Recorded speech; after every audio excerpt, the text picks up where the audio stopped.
ప్రభుత్వం ఎందుకు? After all ఒక్కొక్క పైసా ప్రజలది. ఎక్కడో ఒక చోట్ల ఆగిపోయి ఉంది, పార్క్ అయిపోయింది, ప్రాజెక్ట్ నడవల. ప్రజలేమో అడుగుతున్నారు కేంద్ర ప్రభుత్వాన్ని. ఇంకా గోల ఉండకూడదని ఈ సిస్టమ్ తీసుకొచ్చాం. అది ఇప్పుడు ఒక ప్రాజెక్టు నేను అప్పు తీసుకొచ్చి నడుపుతున్నా, దీంట్లో కేంద్ర ప్రభుత్వం సహకారం లేదు అంటే అది కేంద్ర ప్రభుత్వం ప్రాజెక్టే కాదు కదండి. నువ్వు అప్పు తీసుకొచ్చుకో, ఒక ప్రాజెక్ట్ లాంచ్ చేసుకో, నీ పేరు పెట్టుకో, ఏదైనా చేసుకో, నో ప్రాబ్లం. బట్ కేంద్ర వాటా కూడా తీసేసుకుని దాని మీద నేను అప్పు తీసుకొచ్చి ఇంకా దాన్ని మ్యాన్షన్ లాగా కట్టేశాను, ప్రజలకి నీవు 1 బెడ్రూమే ఇస్తున్నావు, నేను 40 బెడ్రూమ్ ఇస్తున్నాను, కానీ నా ఉసిరికాయ ఎంత డబ్బు నీకు దాంట్లో ఉందా లేదా? అది ఉసిరికాయో ఇంకొకటో ఉందా లేదా? ఉన్నప్పుడు మా పేరు కూడా పెట్టు. సో నేను అప్పు తీసుకొచ్చి నడుపుతున్నానంటే that's your wish. I have nothing to comment on it. But ఏదైతే మా ప్రోగ్రామ్ అని మేము డబ్బుతోటి ఇస్తున్నామో దాంట్లో మా పేరు ఉండాలి. ఇది ప్రత్యేకంగా ఆ పేరు మార్చడం మక్కలు జనతాకి ప్రజలకి ఇది మా ప్రోగ్రామ్, అది కేంద్ర ప్రభుత్వం ప్రోగ్రామ్ కాదు అని చెప్పడం ఇవన్నీ అనవసరం. ప్రజలకి కేంద్ర ప్రభుత్వం ఇస్తుంది, మీరు ఇస్తారు, ప్రజలకు మంచి కొరకు అందరూ చేస్తున్నాం. అందరం చేస్తున్నప్పటికీ అందరూ చేస్తున్నాం ఒప్పుకోండి. కేంద్ర ప్రభుత్వం వాటే లేదు, మేము మా పేరు పెట్టుకుని కప్పు తీసుకుని నడుపుతున్నాం అంటే అది మీ ప్రోగ్రామ్ అయ్యా. దాంట్లో నాది ఉంటే నాది ఉందని చెప్పడానికి నీకేం అభ్యంతరం అని అడుగుతున్నాం.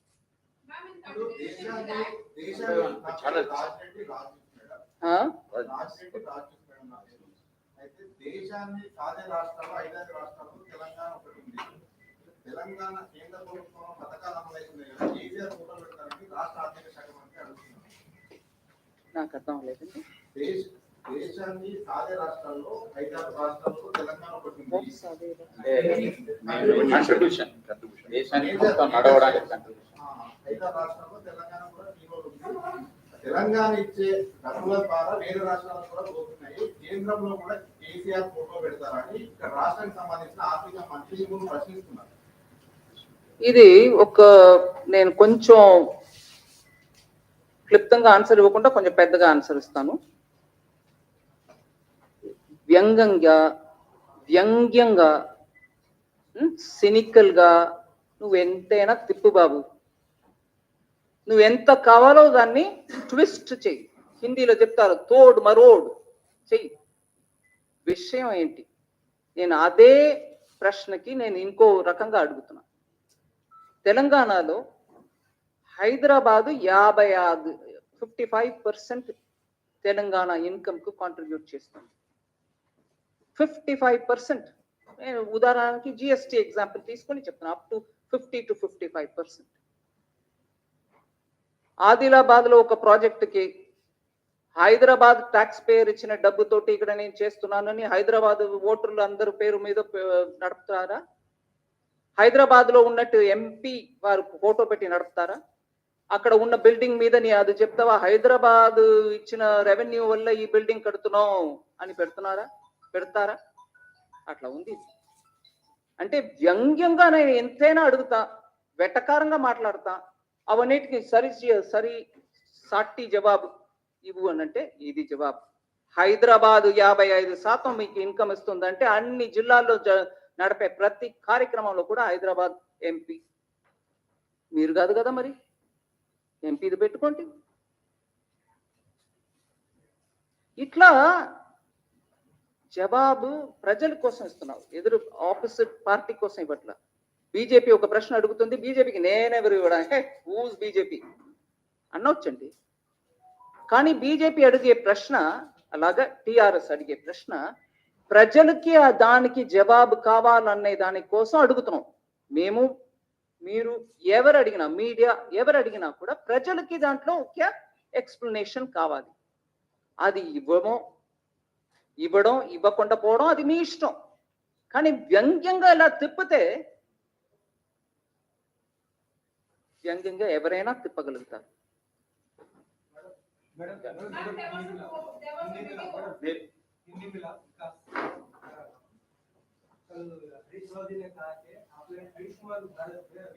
तेलंगाना शामिल नहीं हुआ है, लेकिन वो कहते हैं कि हम 2022 में आयुष्मान भारत में शामिल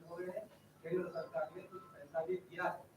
अगर आप साबित कर सकते हैं कि हम आयुष्मान में शामिल नहीं हुए हैं, तो आप रिजाइन कीजिए, गलत होता है या तो मैं रिजाइन करूँ। यही भाषा बड़ी ऐसे ही होता है, मगर मेरा उस दिन का प्रेस कॉन्फ्रेंस का रिकॉर्डिंग देख लीजिए। मेरा रिकॉर्डिंग नहीं है, आपका रिकॉर्डिंग ही देख लीजिए। उसमें मैंने क्लियरली बोले 2021 तक, शायद July 2021 if I remember correct, I said it May 2021.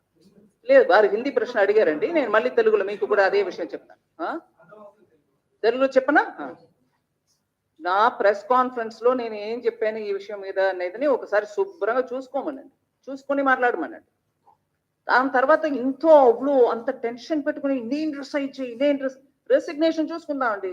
ప్రజలు ఎవరిని తీయాలి, ఎవరిని పెట్టాలనేది ప్రజలు చూసుకుంటున్నారు. ప్రతి మాటకి రోజు పొద్దుటే లేచి రోజు సాయంకాలం ఒక ప్రెస్ కాన్ఫరెన్స్ పెట్టుకుని పల్నా నువ్వు రిసైన్ చెయ్యి, నీ అన్ని ఏకవచనం. రిసిగ్నేషన్ తర్వాత ముందు నేను ఇచ్చినదని చూడమనండి. నేను దాంట్లో చెప్పింది కూడా ఇదే. 2021 వరకు చాలా వరకు ప్రోగ్రామ్స్ లో పార్టిసిపేట్ చెయ్యం, నో వే అన్న వాళ్ళు అప్పుడు ఎందుకో మనసు మార్చుకొని వచ్చి చేరారు అనే లైన్ కూడా నేను చెప్పాను అక్కడ. కానీ ఆ 2021 లో జ్ఞానం ఎందుకంటే వచ్చింది? అప్పటి వరకు ఏం చేశారు? ప్రజల్ని మబ్బు పెట్టడానిక? సో పూర్తిగా విని మాట్లాడితే అందంగా ఉంటుంది, పర్టికులర్లీ మినిస్టర్స్ ఒక పొజిషన్ లో ఉన్నవాళ్ళు. ఊరికి ఏదో విన్నాను దాన్ని పెట్టుకుని రెస్పాండ్ చేశాను, ఆ పద్ధతి వద్దండి. ప్రజల కోసం మనం కొంచెం డీటెయిల్డ్ గా మ్యాటర్ ఆఫ్ ఫ్యాక్ట్ గా చెప్పడం అవసరం.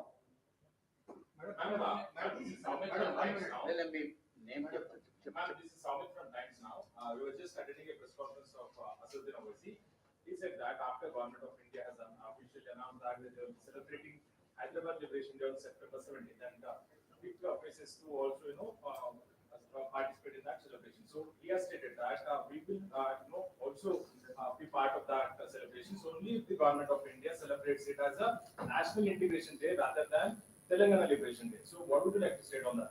I won't comment on it because the state party has spoken extensively on it. They have said what they wanted to say.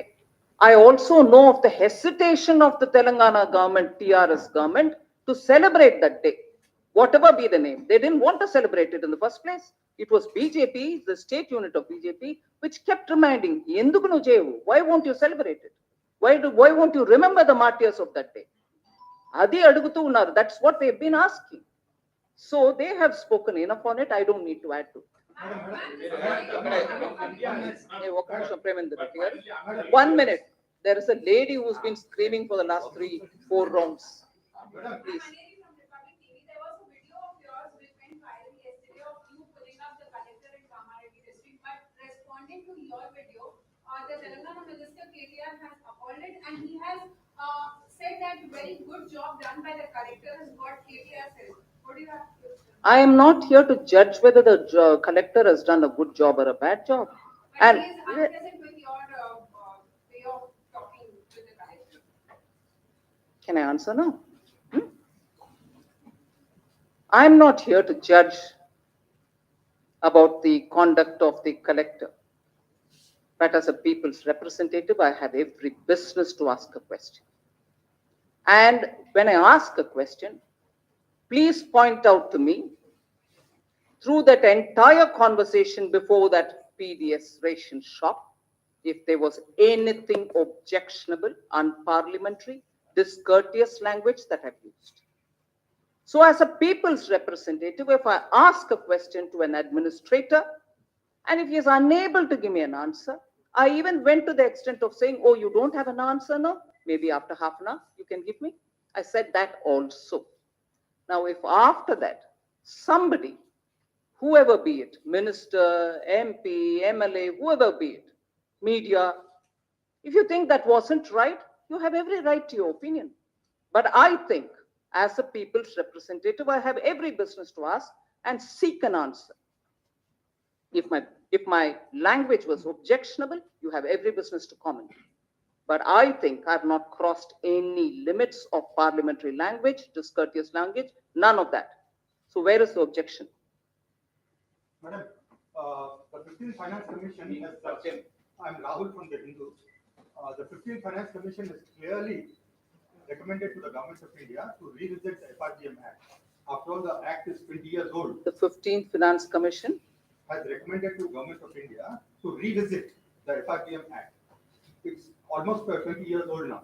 I'm asking this question in the background of frequent posers of our Chief Minister that the limit of FRGM has not been raised for the government, state government to raise additional loans. What is your stand on that? 15th Finance Commission recommends. During COVID, because of the contingency, which was the arisen out of the pandemic and the lockdown, the borrowing limits of the states were increased from 3% to almost up to 5%. Some with, a few of them with some conditions which were with an objective of getting reforms through. So the conditions were not indiscreet, they were very clearly aimed at achieving some of the objectives of reform. So the central government, at the time of the lockdown, post the lockdown, because of COVID, understood and in consultation with the states, understood the states and in consultation with the states, increased the borrowing limit. So we have responded where there is a need for increasing the borrowing limits. Ma'am, one question. I have two questions. First one is for the purpose of tax. Very important. Very important. Yeah, this is funded from Hansing here. For the purpose of taxation, it may be central, state, or local. Isn't that the taxes are paid by Karnataka, Telangana, Andhra, or India? That's number one.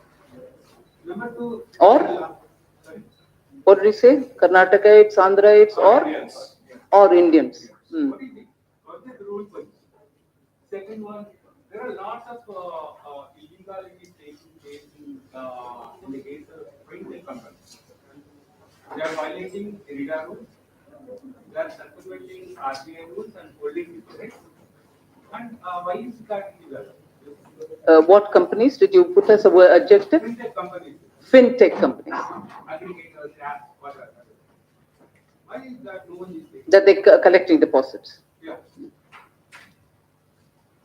You're done? Yeah.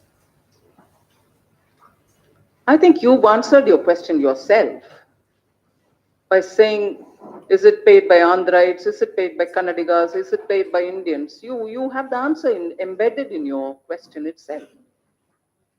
So it's worrying that sometimes when people want to rake up regionalism and question as though the center is an alien and the states are the ones which are going to have to ask such questions. You've answered your question, but I've just elaborated on the fintech companies collecting deposits, which probably go against the law. There should be somebody flagging it. And if it's flagged, I can work with the Reserve Bank and ensure that it doesn't happen. Wrongdoings can be contained.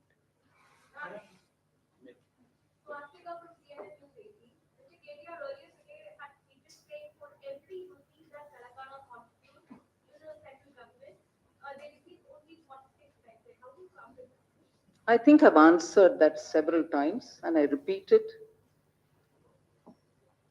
If every individual or state starts saying, I paid so much, so give me that much back, taxation principle doesn't work on that ground.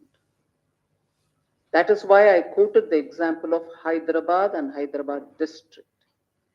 Will you then say everything that comes from Hyderabad district will have to be spent only in Hyderabad? Will you not use it to other parts of the state? This is a very regressive way of handling issues between center and state. This is a very regressive way. Then many other states equally, which are better probably in terms of the quantum of revenue that they contribute to the central kitty, who can ask no. It doesn't work that way. And he knows it, I'm sure everybody knows it. It's good for rhetoric, it's good for media, it's good because it keeps the temperature hot and higher, but it is not, I think it's disingenuous, if anything.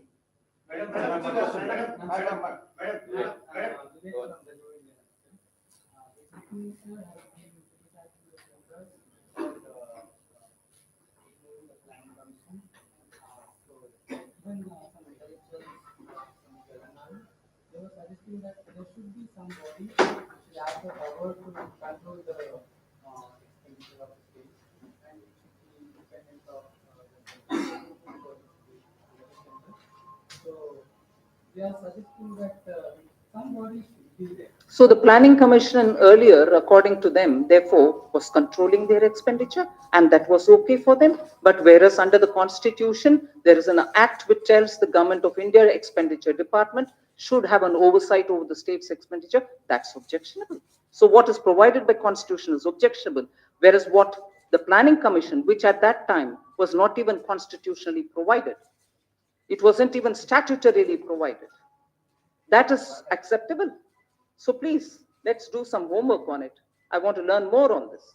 A constitutional provision for the central government expenditure department to make sure that the borrowings of the states are also taken into consideration to understand where the debt to GDP ratio will be is objectionable, whereas you want a body which was not even a constitutionally provided body to govern and say that is acceptable.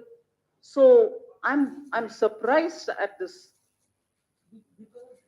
No arguments here. If you're voicing your view, I'll take it. Then. Not because let us look at Kageshwaram project. Yes. After so many years, we are realizing that Yes. there were checks and balances. Right. So we should have come out long back. Absolutely. I should have come out long back. 40,000 becoming 1,40,000. I'm sure it should have come out long time back. I agree. Yeah, ma'am, one question. Ma'am, the GDP growth in the first quarter was 13.5%. Could you see similar double-digit growth for that time? Well, I'll hope for. We'll work for it.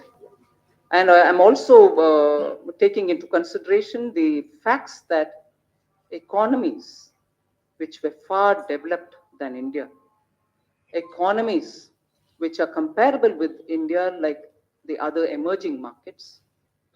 And I'm not deriding anybody, but the reality is, at a time when multilateral institutions, whether they are World Bank, IMF, or any others, were looking at global economy, are clearly saying that many of these countries are on the verge of recession if they are already not in it. And, sorry, and there are economies which are at a high risk of recession. Some of them 85%, some of them 15, 16%. And the report also very clearly says that India is not on the verge of a recession at all. So, if we are not on the verge of recession,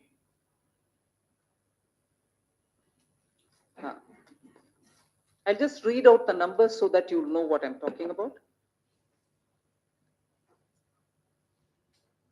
This is a Bloomberg report.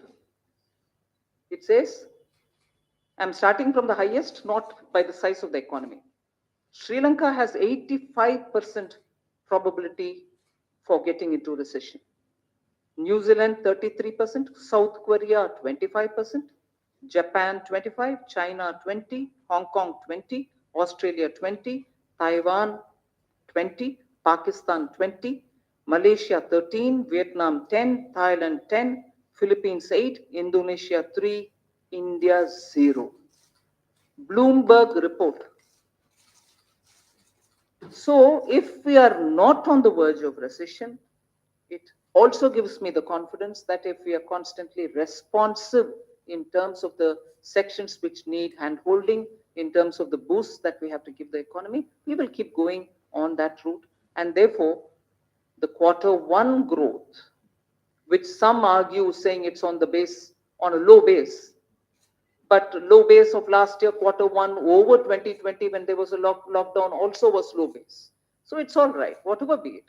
Compared to the economies that we are talking about, we are still on a very sound wicket. We are literally the fastest growing economy. The number, whether it is 7.8, 7.5, 7.4, all that is later when it comes.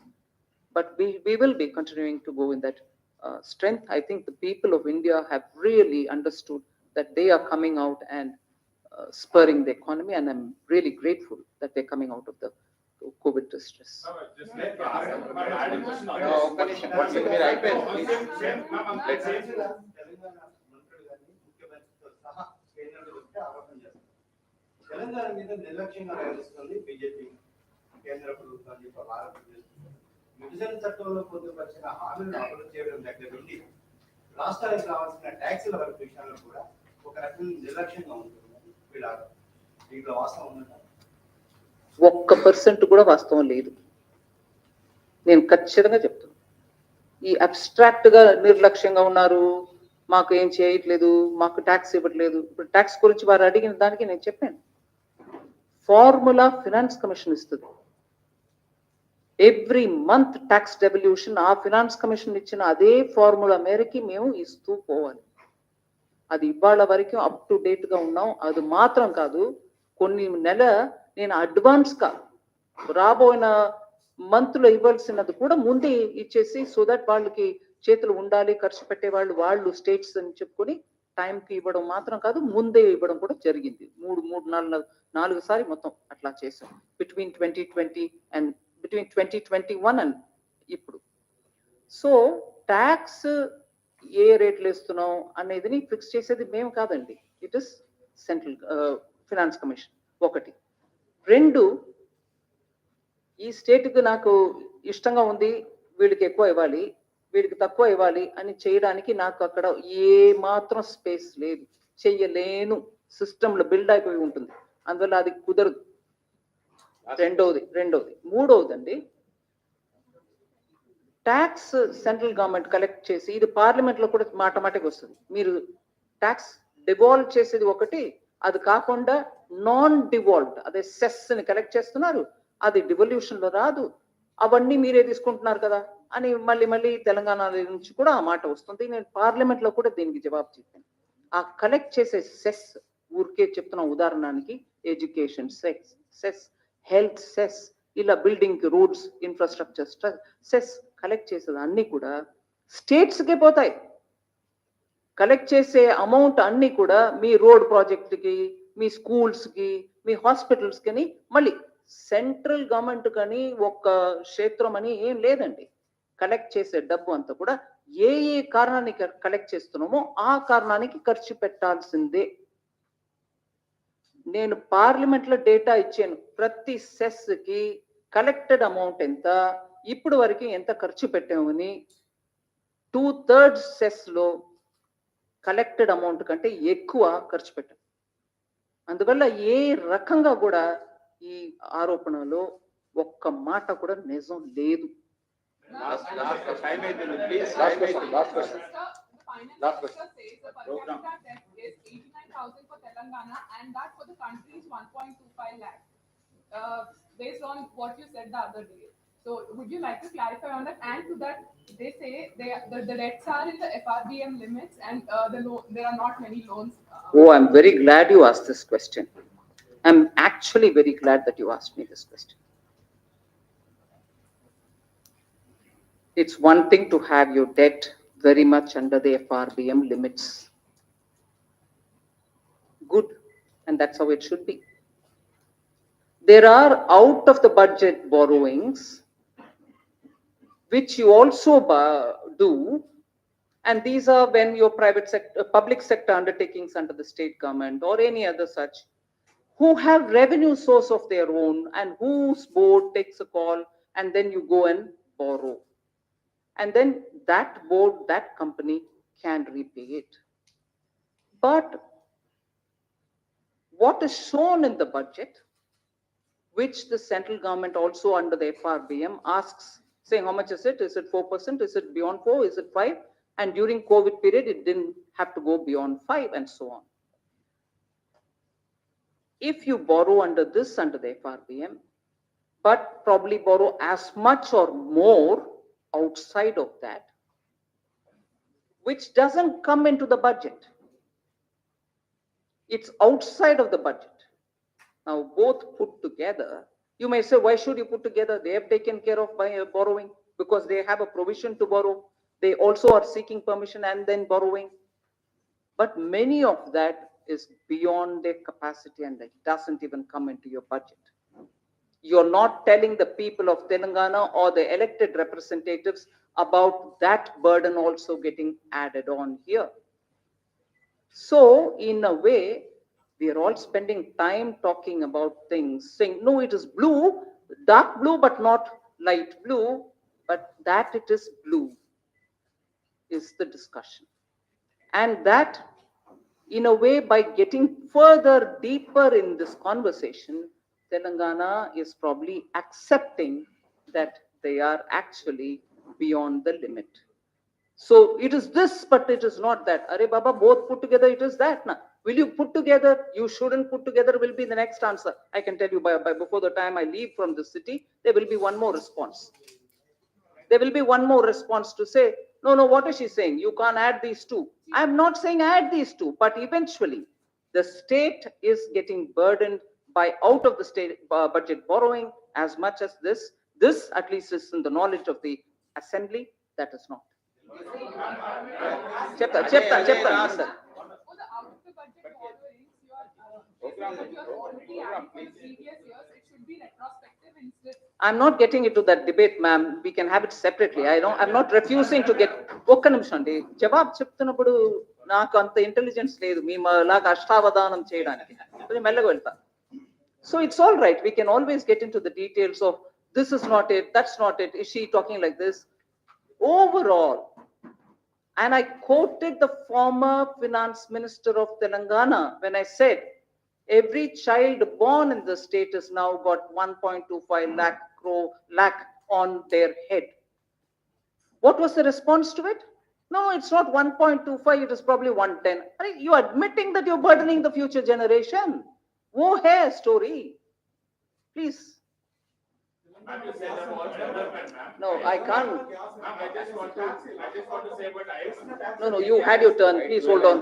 That one, ఇప్పుడు వరకు ప్రశ్న అడగలేని వాళ్ళు అడగండి మళ్ళీ అదే.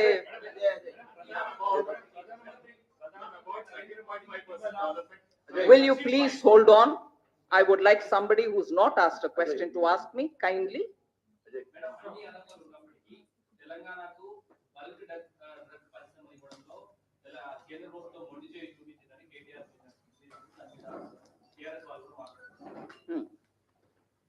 ఎలా మొండి చేయి చూపింది అదే ఎలా మొండి చేయి చూపించింది ఒకసారి చెప్పండి. అదే అర్థమైంది పలుకుడు ఎలా మొండి చేయి చూపించింది కొంచెం చెప్పండి. లేలే అదే కేటాయించుకుంటా అదే కదా మొండి చేయి ఏంటి మొండి చేయి ఎలాగా. Oh, wait a minute, ma'am. Let's not mutually help each other.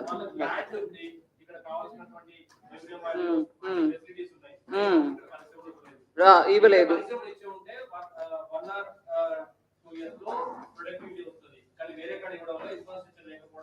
వేరే కాడ ఇవ్వడం వల్ల అనే మాట కరెక్ట్ కాదండి.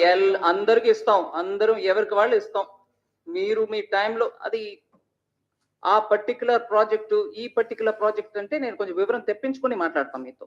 బట్ ఒకటి ఈ కాళేశ్వరం గురించి చెప్పారు చూడండి, దానికి కావాలంటే ఇంకొకటి విషయం తీసుకోండి. ఒక ప్రాపర్ డిపిఆర్ అంటే ఏంటి? Draft project report, detailed project report which comes draft version లో, అది అప్రూవ్ అయినాక అది వెళ్ళి ఫైనలైజ్ అవుతుంది. అది వాజ్ నాట్ ఈవెన్ ప్రిపేర్డ్. నేను ఆల్రెడీ 40 to 1,40,000 చెప్పాను. Cost of running of the water pumps చాలా ఎక్కువ. ఇది సస్టైనబుల్ కాస్ట్ కూడా కాదు, ఫీజిబుల్ కూడా కాదు. ఒక ఆర్టీఐ, నేను చెప్పట్ల, ఆర్టీఐ ద్వారా తెలంగాణ గవర్నమెంట్ నుంచే వచ్చిన రిప్లై, దానికి అప్పు తీసుకోవడం గురించి చెప్పారు. మేము అప్పు తీసుకుని నడుతున్నాం కదండి, మీకు ఎందుకు అభ్యంతరం అన్నారు కదా. చెప్తున్నా, అప్పు తీసుకోవడం దానివల్ల what is the burden on every citizen of Telangana చెప్తున్నాం.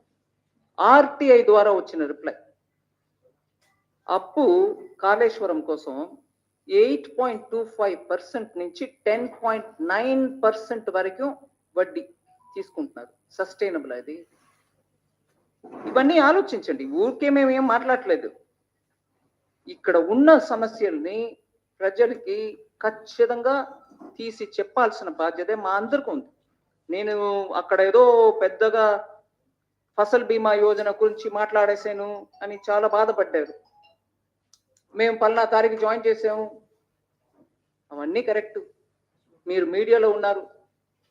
ఇవాళ సుప్రీంకోర్టు నుంచి ఏం వచ్చిందండి?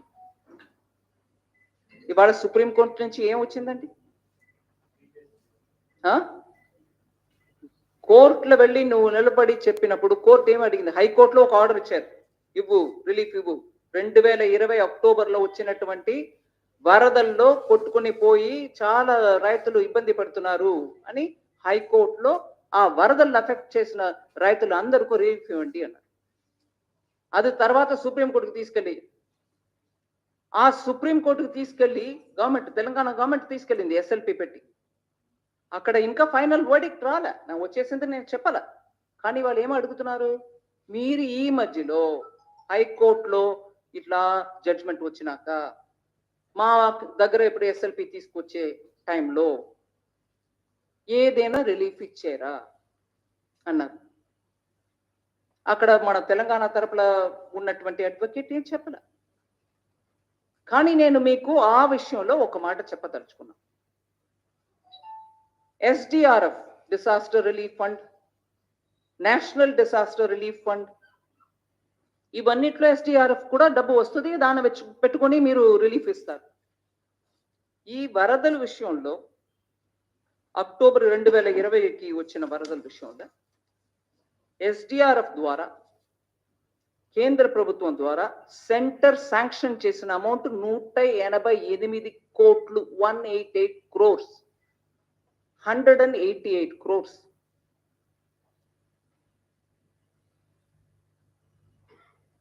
ఫిబ్రవరి 2021కే వచ్చేసింది. 15 లక్ష ఎకరం దీంట్లో అఫెక్ట్ అయి ఉందండి. సో కేంద్ర ప్రభుత్వం ఇచ్చేసింది. కానీ ఈ స్పెషల్ పిటిషన్ సుప్రీంకోర్టులో ఉన్న ఇప్పుడు ఈ విషయంలో ఆ డబ్బు వచ్చింది, మేము కేటాయించేసాం చెప్పాల్సింది కదా. కోర్టు అడుగుతున్నారు, మేము అడుగులే. మేము ఇవ్వాల్సిన 188 crores ఇచ్చేసామండి ఎస్డిఆర్. ఆ అక్టోబర్ 2020 వరదలకు ఇవ్వాల్సింది ఇచ్చారా లేదా నాకు తెలియదు, కోర్టులో ఉంది మాట. కానీ ఇవాళ మీడియాలో వచ్చింది కాబట్టి నేను కోర్టు చేస్తున్నా, నేనేం కొత్తగా తీసుకురాలా. అక్కడ క్లియర్గా ఆ రిపోర్ట్లోనే అంటున్నారు 2020 వరదలకి ఎస్డిఆర్ఎఫ్ ద్వారా కేంద్ర ప్రభుత్వం 188 కోట్లు. I'll read that sentence if you want.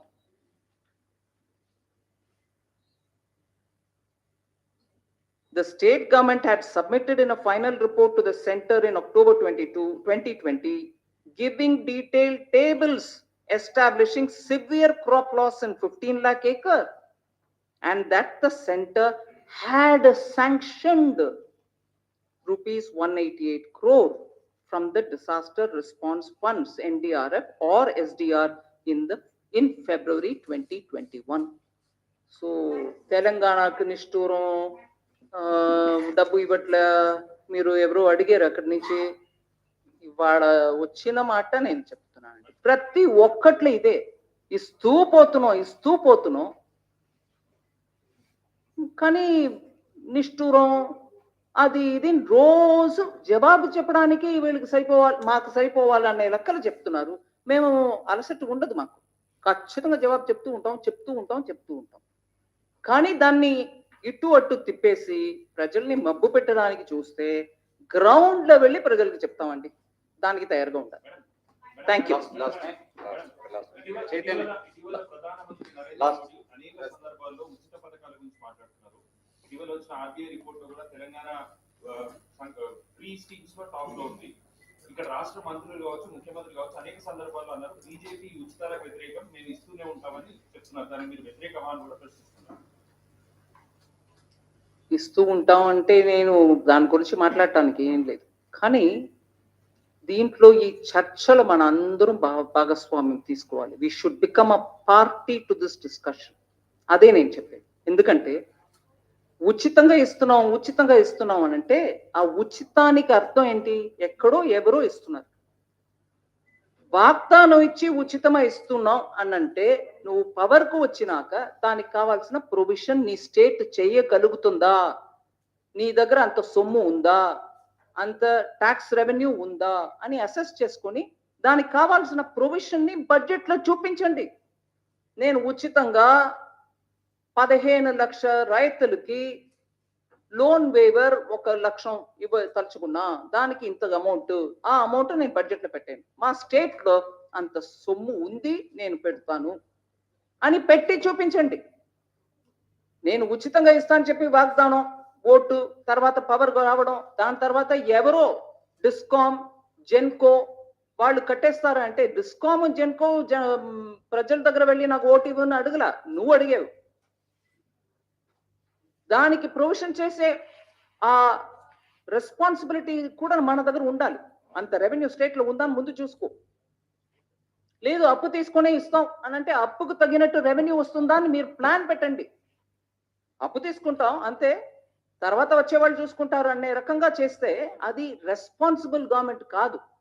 ఇవన్నీ ఇది ఒకటే కాదు, ఇట్లా ఇంకా చాలా ఆర్గ్యుమెంట్స్ ఉంటాయి, అవన్నీ కూడా రావాలి. మీడియా మనం అందరం కూడా దాంట్లో పాల్గొవాలి. Thank you very much. వారికి బీజేపీ స్టేట్ ఆఫీస్కి వచ్చి ఈ మీడియా దీంట్లో పాల్గొన్నందుకు, ప్రవాస్ యోజనలో 3 days జైరాబాద్ పార్లమెంట్ లో పాల్గొన్నందుకు వారికి బీజేపీ స్టేట్ యూనిట్ వైపు నుంచి హృదయపూర్వక ధన్యవాదాలు తెలియజేస్తున్నాం. Thank you. మీడియా మిత్రులందరికీ కూడా ధన్యవాదాలు.